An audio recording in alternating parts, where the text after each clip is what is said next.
Welcome back to the deep dive. I want you to just take a second right now and check your watch. Or, well, more likely your phone. Right, definitely the phone. Yeah, it is Thursday, February 26th, 2026. The dust is finally settling. It really is. I mean, if you are listening to us in Hong Kong, or really anywhere in the diaspora, Yeah. you have just survived the absolute whirlwind. Survived is the right word. The Lunar New Year is officially in the rearview mirror. The red packets have been distributed, and hopefully you got back more than you gave out. Though the math literally never works out that way. Never. The turnip cakes have been eaten, the visits are done, and now there is that very specific feeling in the air. Yeah, it's the hangover. Right. Not necessarily from the alcohol, though. I mean, there might be some of that, too, for some Yeah. of you, but it's really the festivity hangover. Exactly. You walk into the shopping malls in Causeway Bay or TST today, and the festive displays are already coming down. It's almost jarring how fast it happens. It is.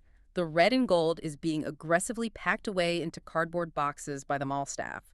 And in Hong Kong, this specific date on the calendar represents a massive, almost aggressive psychological shift. We go from celebration mode to strategy mode in the blink of an eye. We do. It's the planning season. You've just spent 2 weeks saying kung hei fat choi to literally everyone you meet. Wishing for wealth, wishing for prosperity. Right, wishing for all this financial luck. And now you're back at your desk. The holiday auto-reply is turned off. The inbox is overflowing. Yeah. You're looking at the spreadsheet for 2026, and you're thinking, how do I actually make that prosperity happen? How do I get the promotion? How do I buy that flat in Kai Tak before the interest rates shift or the prices jump again? How do I hit that Q1 investment target? Exactly. It's a season built entirely on this premise of control. We look forward, we calculate, and we try to secure a future that hasn't even happened yet. We try to impose our will on the timeline.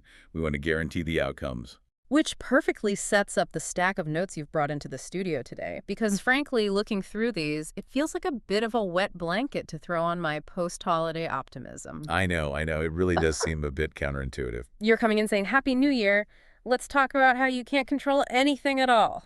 Yeah, Happy New Year. Life is vapor. Because we are looking at the wrap-up, the absolute capstone to a 1.5-year-long journey through the Book of Ecclesiastes. Which is quite the undertaking for any group to study for that long. It is. And I think for most people, when they hear the word Ecclesiastes, they have a massive knee-jerk reaction. Oh, absolutely. They think, oh, great, that's the depressing book in the Bible. It's the Eeyore of Scripture. Everything is awful and then you die. Right. Why on earth are we starting the new year with this? Well, that is the standard reputation, you're right. It's often seen as the gloomy basement of the Bible that nobody wants to visit. But you're saying that's wrong. Completely wrong. The reason we're doing this deep dive today and why the source material frames this as a survival guide rather than a funeral dirge is that Ecclesiastes isn't actually depressing. Okay. It's just relentlessly, brutally honest.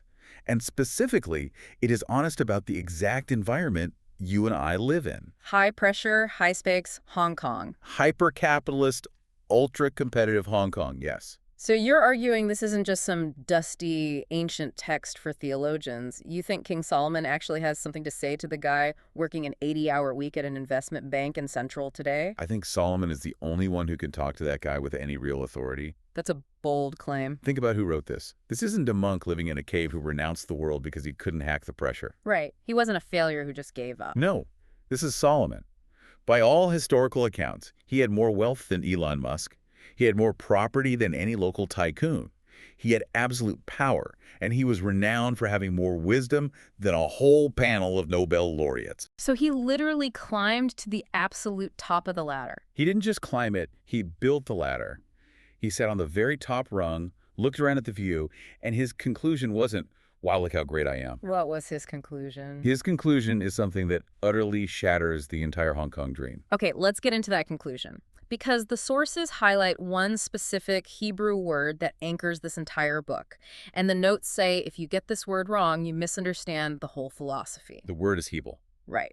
H-E-B-E-L, Hebel. Yes. Now, I grew up reading the standard NIV translation, and it translates Hebel as meaningless.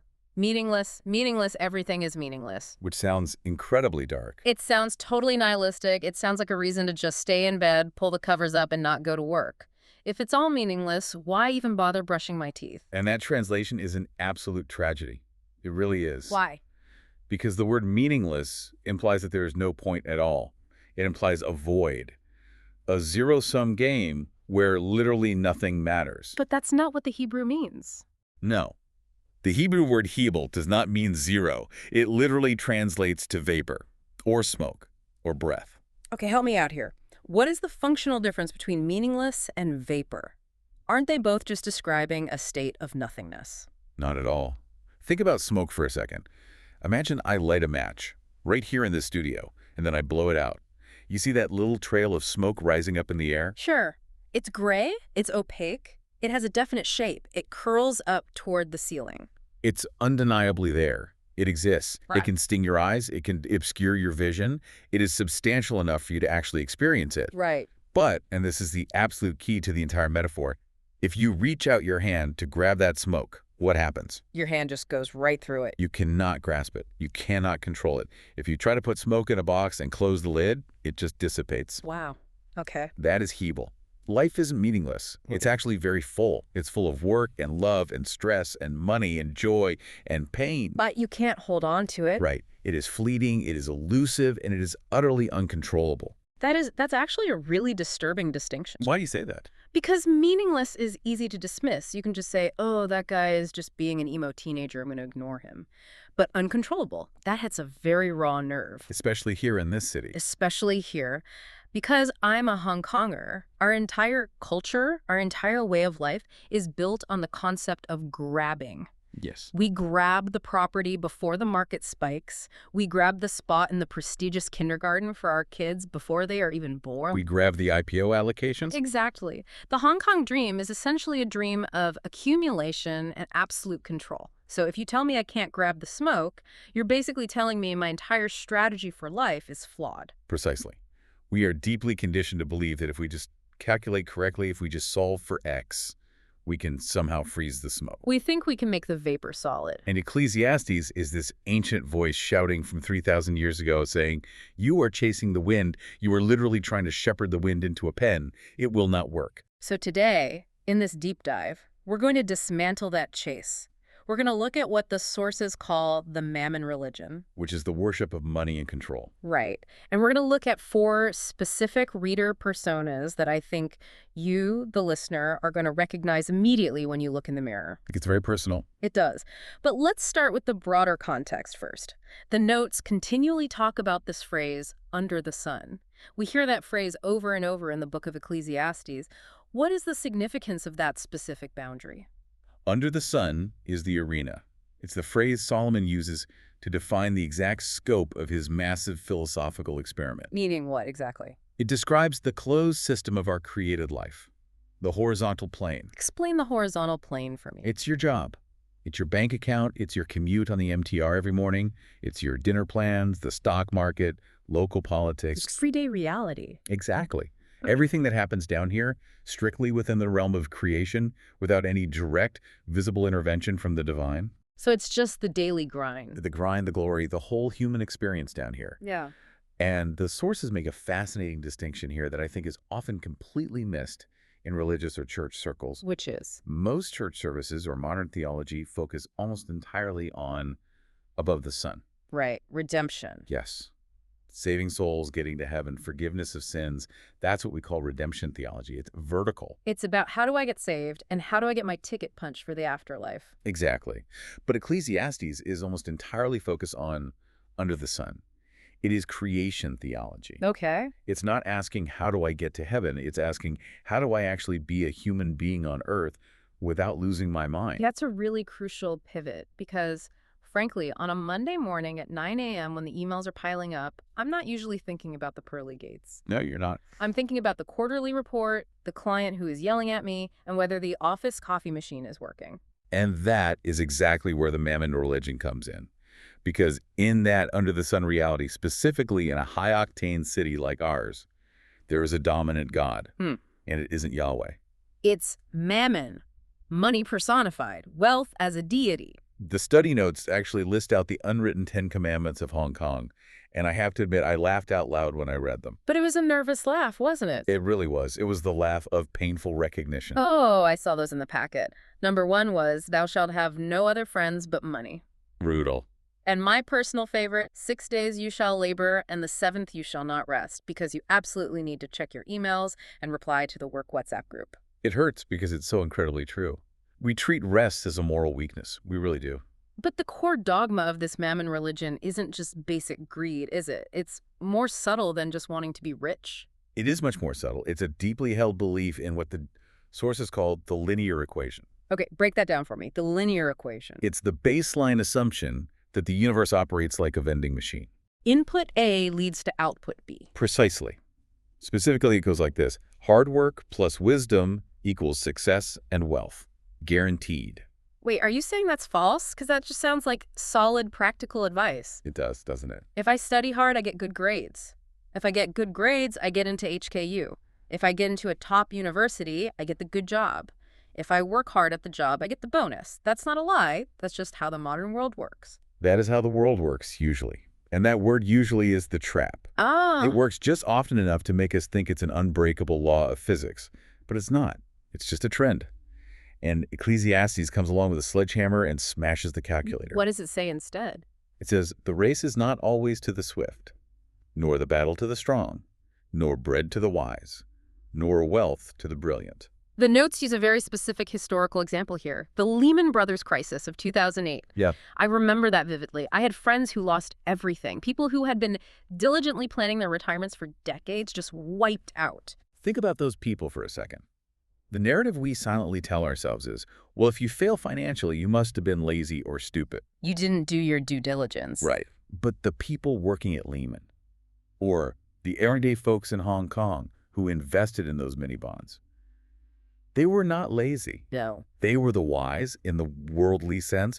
They had the data. They had the advanced degrees. They worked 100-hour weeks.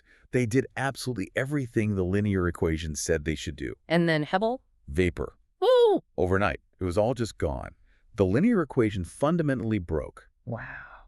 And here is the psychological danger. When you build your entire identity on an equation, and then the equation breaks, you break. That makes total sense. That's why we saw people jumping off buildings. That's why we saw families utterly destroyed, because they couldn't reconcile the input with the output. They put the coin in the vending machine and nothing came out. Exactly. The source material uses a Hebrew term here that's very business-centric, yetron. Yitron, okay. Yeah. Yes. Solomon essentially asks, what does a man gain from all his toil? That word gain is yitron. It literally means net profit, dividend, or surplus. So he is looking at life like a massive corporate balance sheet. He's auditing the human experience. He is looking for the ROI, the return on investment for all this sweat and stress. And what's the bottom line of the audit? His conclusion, looking at life strictly under the sun as a closed system, is that the ultimate ROI is zero.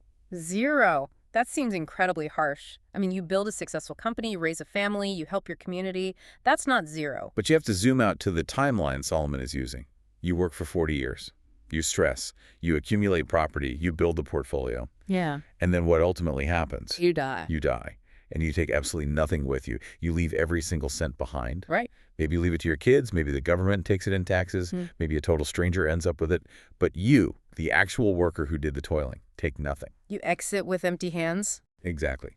So in the strict, cold accounting of under the sun, your net personal gain, what you actually get to keep forever, is zero. There's an analogy in the notes here that I found really visceral. It's the black vinyl record. I love this image so much. It captures it perfectly. Picture an old black vinyl turntable. Okay. If the record is scratched, the needle gets stuck in a groove. And it just goes round and round and round. There is constant motion. Frantic motion. But there's no music. And there is no forward progress. It just returns to the start of the scratch every single time. That feels exactly like being on the MTR at rush hour in Admiralty Station. You see thousands of people rushing, moving, sweating, running up the escalators. But are we actually going anywhere new, or are we just circling the exact same drain generation after generation? That is the under-the-sun reality if you don't have a higher perspective. It's the ultimate hamster wheel. And Solomon is trying to point this out. He wants us to see the wheel for what it actually is, not to depress us, but to wake us up. Because once you finally realize that the system doesn't love you back, you can stop worshiping it. So if the system is rigged to be circular and the final net profit is zero, how are we coping with this? Because looking around Hong Kong, we clearly are still running on that wheel. very fast. We are sprinting on it. This brings us to the next major section, which I think is easily the most confronting part of this deep dive, the reader personas. Yes, this is where we hold up the mirror to the audience. The study material breaks down 4 types of people, 4 distinct ways we react to encountering this Hebel. And I want to warn you, the listener right now, you're going to find yourself in one of these 4 categories. You can't escape it. I definitely saw myself in one, and it was not a pretty realization. Let's walk through them. Let's break them down. Persona A is the struggling righteous.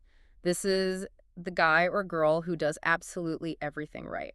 Imagine you are this person. You show up to work 15 minutes early. You don't pad your expense account. You stay late to help your colleagues. You are fundamentally a good, honest person. Right. But then you look across the open plan office, and you see Steve. Oh, man, we all know a Steve. Everyone knows Steve. Steve cuts corners on every project. Steve actively steals credit for your good ideas in the team meetings. Steve laughs at the HR compliance rules. And yet, Steve gets the massive promotion. Steve gets the corner office. Steve gets the giant year-end bonus. and you, the struggling righteous, are stuck in the exact same cubicle you were in 5 years ago. Yes. The confusion here is so visceral. It's this deep cry of, I followed the rules. Why is the universe not paying me what I am owed? It's theological anger.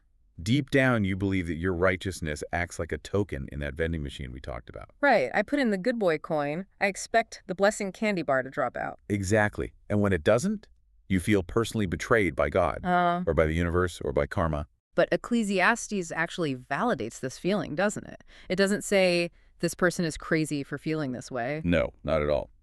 Ecclesiastes says, I have seen the wicked buried with honor, while those who did right are completely forgotten. Solomon admits the machine is broken. He admits that retribution is delayed.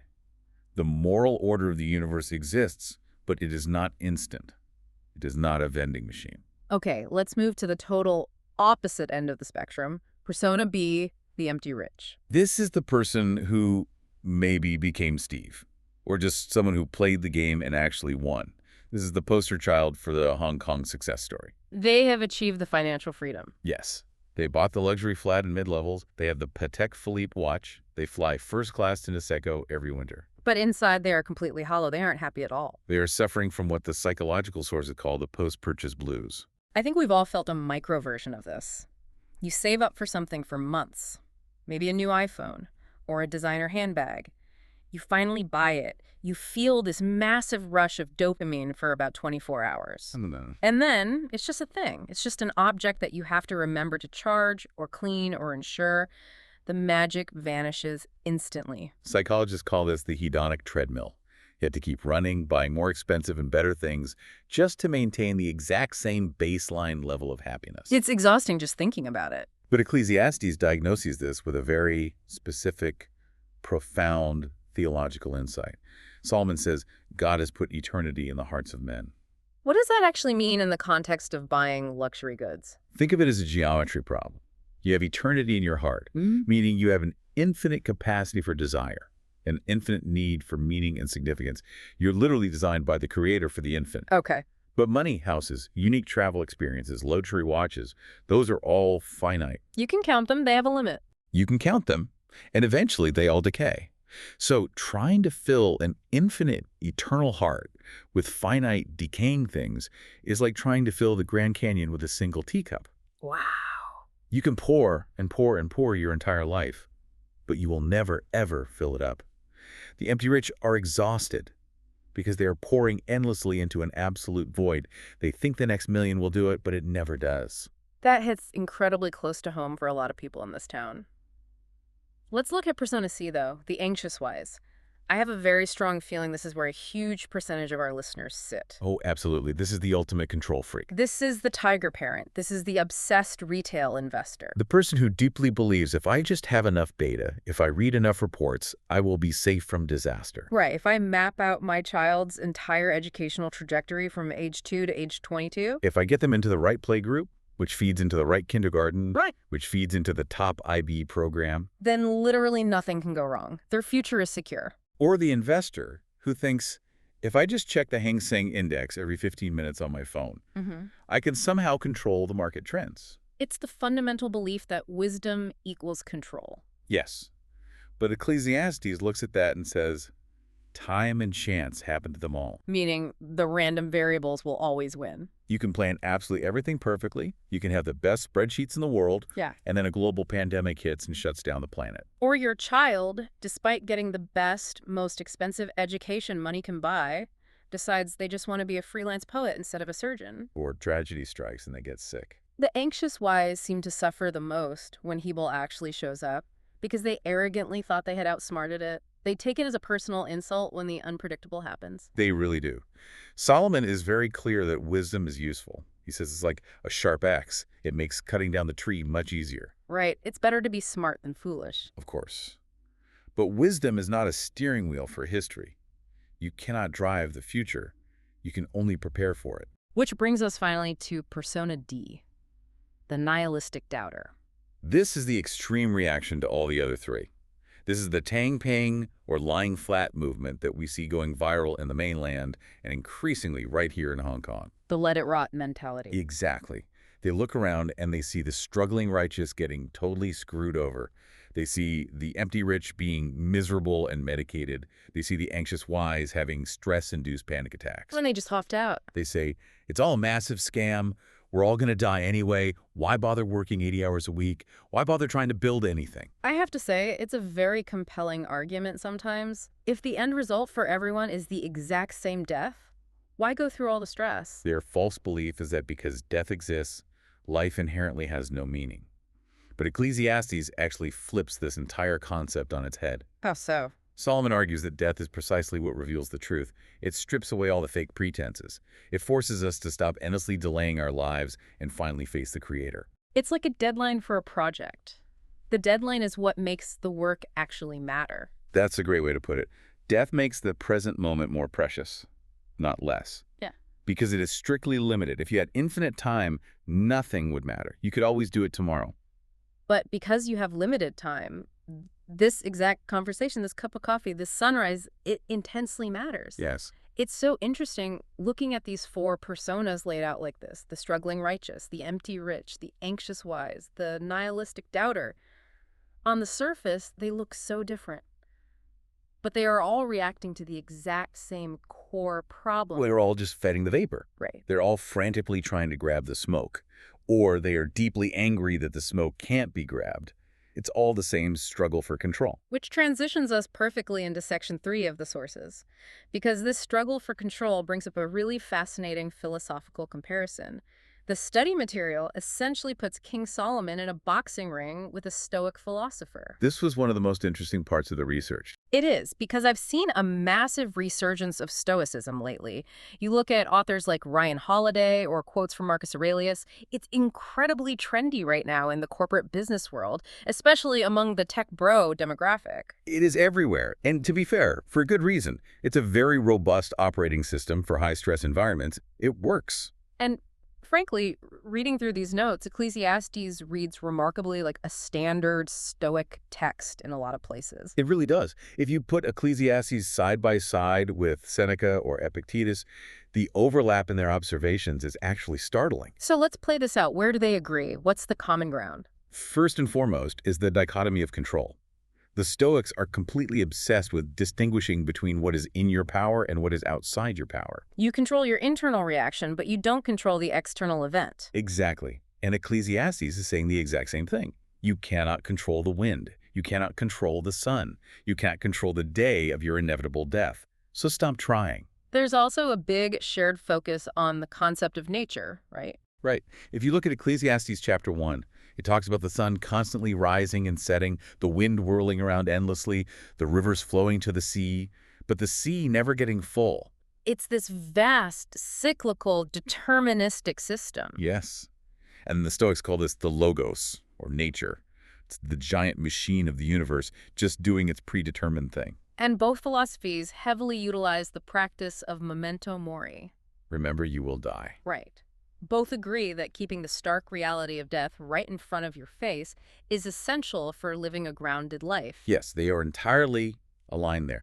But, and this is a massive fundamental But here's where the bell rings and the boxing match actually starts. This is where they diverge. This is where they split completely. And for you listening right now, this specific divergence is the difference between cold resignation and actual living hope. Okay, where exactly do they split? It comes down to the ultimate question of who is actually running the show. For the Stoic, you're trying to align yourself with reason, with a capital R, or nature. It's an impersonal force. Exactly. It's cold logic. You accept the universe because it is fundamentally logical. You resign yourself to it intellectually. You just say, well, it is what it is. It is what it is. You grit your teeth, you accept the math, and you endure. But Ecclesiastes offers a totally different anchor. It says, fear God. Which is relational, not mathematical. Yes. It's not in alignment with abstract logic. It's in alignment with a person, with a creator. But practically speaking, how does that actually change the daily experience of suffering or a total lack of control? Because let's be real, if I lose my job tomorrow, I lose my job. The pain is the same. Does it really matter if I attribute it to nature or to God? It matters immensely when the logic breaks down. What do you mean? The Stoic essentially says, accept this suffering because it fits into the grand rational order of the universe. Even if you can't see it, it makes logical sense. Right. But Ecclesiastes says, accept this profound mystery because God is in heaven and you are on earth. It explicitly admits that you cannot and will not understand the logic. Wait, that's a huge difference. The Stoic thinks the universe ultimately makes sense if you just look hard enough. Solomon says, no, it actually doesn't make any sense at all from down here. Exactly. Ecclesiastes 8:17 explicitly says, man cannot find out the work that is done under the sun. However much he toils, he will not find it out. So the world is fundamentally non-linear. Yes, the race is not to the swift. In a purely Stoic linear world, inputs should always equal outputs. The fastest runner should always win. But we live in the Hebel world, where the smartest people sometimes go completely broke and the healthiest marathon runners suddenly get terminal cancer. Exactly. So if you rely entirely on Stoic logic, what happens when that logic utterly fails? When the deeply good person suffers horribly for absolutely no rational reason? You might snap. Your worldview shatters. You might, because the equation failed you. But the fear of God provides an anchor precisely for when the logic breaks. Because you're trusting the character of the person, not the clarity of the situation. Exactly.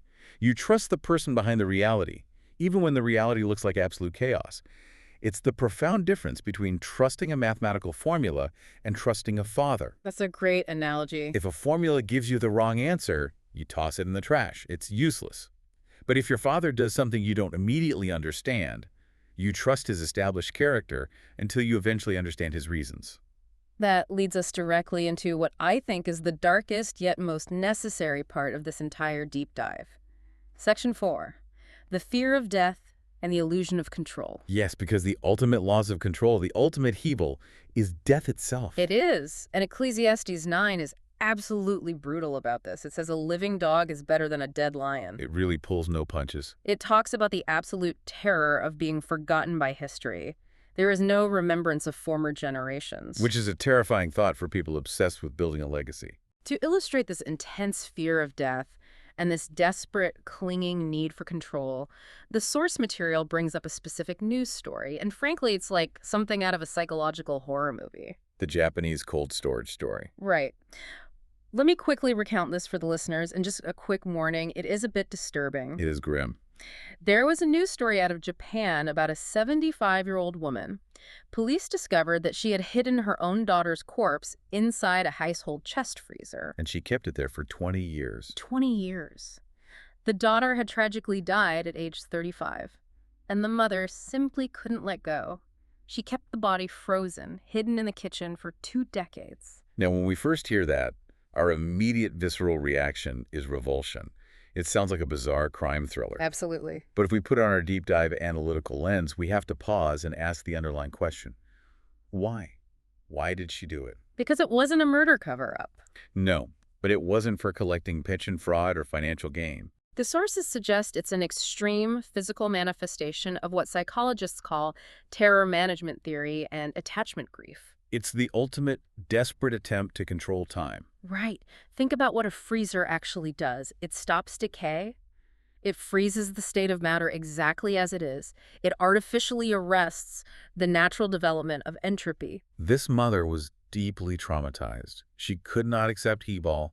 She could not accept that her beloved daughter was vapor here for a moment and then gone. So she used modern technology to try and force the vapor to become solid. She literally tried to freeze the smoke. Man, when you put it that way, it's such a morbid, tragic metaphor, but the notes make a sharp pivot here.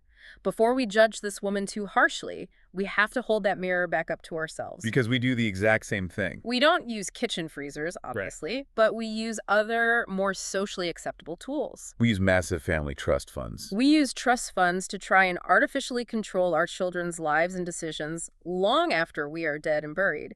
We use aggressive plastic surgery to try and freeze our faces in a state of eternal 29. We use legacy building. We donate millions to put our names carved in stone on university buildings, trying to guarantee that we aren't forgotten by the next generation. It's the exact same fundamental impulse. It's the deep refusal to let the natural cycle move forward. It is, and it ultimately traps us. That mother lived in a literal and psychological prison of her own making for 20 years, all because she refused to open her hands and let go. There is a very stark contrast provided in the notes here. Another true story, but this one is from the massive Sichuan earthquake. Yes. This story is heartbreaking, but it is incredibly beautiful. It changes the whole perspective. Rescuers were digging through the rubble and they found a woman buried underneath a collapsed building. She was dead, but she was found in a kneeling position, her body awkwardly contorted forward to create a small, protective pocket of space underneath her. And underneath her, in that space, was her baby. Alive, unharmed. The mother had consciously taken the full crushing weight of the concrete to shield her child. And right next to the baby, they found the mother's mobile phone. With a text message typed out on the screen. The message just said, "If you survive, remember that I love you." Wow. Even just hearing you read that again, it's immensely powerful. It really is. Look at the profound philosophical difference between these two mothers. The Japanese freezer story is entirely about clinging, controlling, and violently refusing to accept the reality of death. And what did it result in? A frozen corpse and a stagnant hidden life. Right. But the Sichuan mother accepted the reality of death. She knew she couldn't control her own survival in that moment. The building was coming down. But instead of grasping, she sacrificed. She passed on love. She actively passed on a legacy. One mother clung desperately to the physical vessel. The other voluntarily surrendered the vessel to preserve the spirit.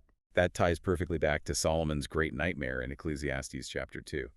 He says, "I hated all my toil, seeing that I must leave it to the man who will come after me. And who knows whether he will be a wise man or a absolute fool." That's legacy anxiety in a nutshell. You work your entire adult life to build a business empire or amass a fortune. And then you inevitably die.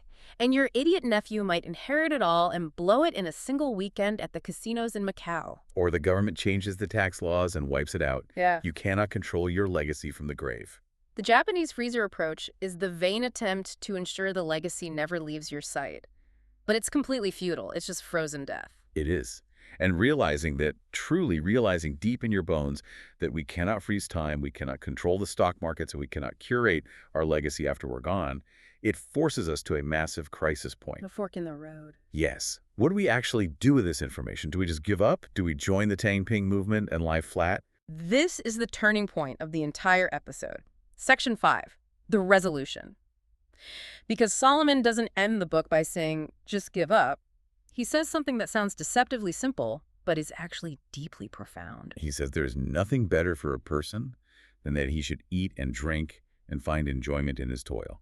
Eat, drink, and be merry. Now, wait a second. Is this just YOLO? Is Solomon just advocating for ancient hedonism? Like, let's just party and drink wine because nothing matters anyway? No, and the distinction here is absolutely crucial. Hedonism is the desperate cry of, let us eat and drink for tomorrow we die. It's an escape tactic. Exactly. It's desperation. It's trying to chemically numb the pain of meaninglessness with intense pleasure. But what Solomon is describing here is something the sources call theological enjoyment. Tell me about this concept of the portion. The notes emphasize the Hebrew word chelek. Yes, chelek. Your portion is simply what is right in front of you today. It is your specific assigned lot in life at this very moment. Give me some examples. It's your dinner sitting on the table tonight. It's your spouse sitting next to you on the couch. It's your current job, even the boring, mundane parts of it. It's the feeling of the sunlight hitting your face on the short walk to the MTR station. The paradigm shift here is really about changing the direction of the flow, isn't it? Yes. Think about the under-the-sun mindset we discussed earlier, the mammon mindset. It operates like this. I work hard, therefore I earn a reward, therefore I am entitled to enjoy it. It's a transaction. It's a wage.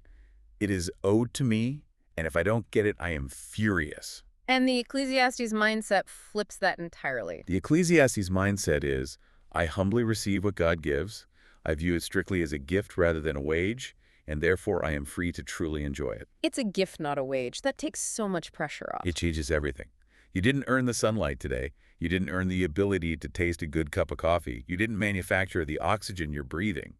They are pure gifts, given to you by the Creator to sustain you in the midst of the toil. The Sermon source material mentions 3 givens that we have to deeply accept in order to reach this state of actual enjoyment. Right. First is timing. God sets the time.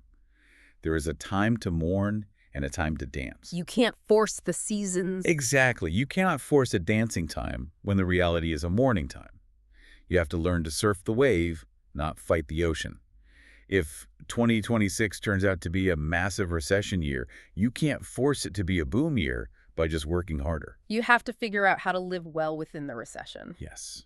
The second given is eternity, We talked about this earlier. We have that deep hunger for the forever. which perfectly explains why the now always feels just a little bit incomplete or disappointing. We are essentially homesick for a place we haven't even been yet. Right. But accepting that the now fundamentally cannot fully satisfy us actually takes the immense pressure off the now. That's a huge point. You stop demanding that your job or your spouse or your kids be your ultimate god. Yes, you let them just be a job and just be a spouse. You free them from the impossible burden of having to provide eternal satisfaction. And the third given. Enjoyment. God actually wants us to enjoy the toil. It is not a sin to be happy or to experience pleasure. We sometimes act like it is. We do, especially in highly religious circles. But in fact, enjoying the small things, enjoying the plate of char-siu rice, enjoying a genuine laugh with an old friend, that is an act of spiritual defiance against the vanity and chaos of the world. It's a form of rebellion. It is. It's saying the world is crazy and unpredictable, the markets are crashing, but this rice is incredibly good, and I choose to thank God for it right now. So bringing all this high-level philosophy down to the actual pavement here in Hong Kong as we look at February 2026, what does this look like practically for the listener? The notes mention the strategy to diversify. Yes, Ecclesiastes 11 literally says, cast your bread upon the waters, give a portion to 7 or even to 8. That is basically ancient investment advice. It literally is. It sounds exactly like a modern ETF recommendation. It's saying, because you absolutely cannot control the future, and because you have no idea which venture will ultimately succeed or fail, do not put all your eggs in one basket. Diversify your efforts. Diversify your financial investments, yes, but also diversify your life portfolio. Don't bet your entire identity and happiness on one single outcome. Like saying, I absolutely must become a VP by age 30 or my life is a failure. Exactly. Have 7 or 8 baskets, have hobbies, have friends outside your industry, serve in your community. But, and here is the theological key, leave the final results to God. You do the hard work, but he handles the harvest. Precisely. You faithfully cast the bread onto the water, but you do not control where the currents take it. There's also a bit here about carpe diem, but framed theologically. The verse is, he who watches the wind will not sow, and he who observes the clouds will not reap. Oh man, I relate to this one so much. I'm always saying things like, I'll finally start that side business when the economy improves. Or I'll have kids when we can afford a bigger flat in a better district. Exactly. I'm always waiting for the perfect weather. And Solomon says, if you insist on waiting for perfect conditions, you will literally wait until you die. Because the conditions are never perfect. Never. The wind is always blowing. There is always a crisis in the news. You have to bravely sow your seed in the wind. You have to act decisively in the face of complete uncertainty. And finally, we get to my absolute favorite analogy from this entire deep dive. It's so simple, but it hits so hard. The sandwich. The sandwich. It sounds almost silly when you first hear it, but it is arguably the hardest spiritual discipline to master in the modern world.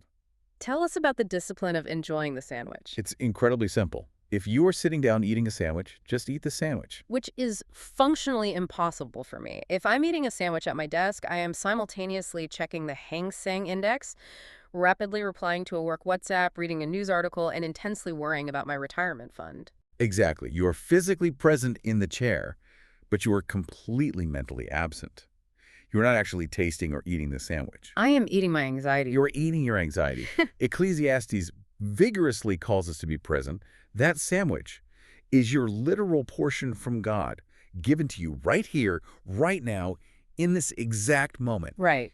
If your mind is constantly living in the future, obsessively worrying or trapped in the past, obsessively regretting, you are actively rejecting the actual, tangible gift God is handing you in the present. That is deeply profound. Well, We literally rob ourselves of the actual physical life we are currently living because we're so obsessed with the fantasy life we want to live or the nightmare life we fear living. Exactly. The vapor, the Hebel, the smoke, you can't grab it. You can't put it in a box. Yeah. But you can breathe it in. You can experience it. You can enjoy the beautiful swirl of the smoke for exactly what it is, knowing it won't last forever. So, as we finally wrap up this massive deep dive, let's bring it all together for the listener. What is the ultimate verdict on Ecclesiastes for 2026? The final verdict is that life is Hebel. It is wildly uncontrollable. It is deeply fleeting. And most importantly, you and I are not the CEO of the universe. That position is permanently taken. It is taken. And all of our intense modern anxieties, the tiger parent anxiety, the retail investor anxiety, the freezing the corpse, legacy anxiety, they all stem from us exhausting ourselves trying to do God's job. We're frantically trying to control outcomes that were never ours to control. Exactly. So what is the challenge for the listener heading into this new year?